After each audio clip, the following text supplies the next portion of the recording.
Hello guys, আসসালামু আলাইকুম। কি অবস্থা সবার? আশা করি সকলেই ভালো আছেন। হ্যাঁ, আমাদের বর্তমান দেশে আমরা এই দুটো নাম খুব কমন, যে টেক্সটাইল অর গার্মেন্টস।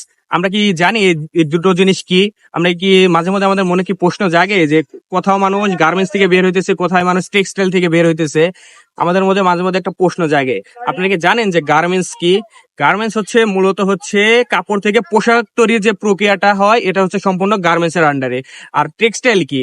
আপনারা কি জানেন টেক্সটাইল হচ্ছে মূলত হচ্ছে পোশাক তৈরির যে প্রক্রিয়াটা, বা যে কাঁচা মাল বা যে ফেব্রিক, যে কটন, যে সব মানে মালামাল লাগে, সেগুলো হচ্ছে আপনার টেক্সটাইল থেকে আসে। একটা অপরটার হচ্ছে জান বা হাজবেন্ড ওয়াইফ বলতে পারবেন, পরিপূরক। কারণ টেক্সটাইল ছাড়া গার্মেন্টস চলবে না, গার্মেন্টস ছাড়া টেক্সটাইল চলবে না। কারণ টেক্সটাইল আর গার্মেন্টস দুটো একে অপরের পরিপূরক। টেক্সটাইল আর গার্মেন্টস ছাড়া দেশের অর্থনৈতিক অবস্থা একদম বহাল হয়ে যাবে। এক্ষেত্রে দুটোর সমান অধিকার রয়েছে বাংলাদেশের অর্থনীতিতে।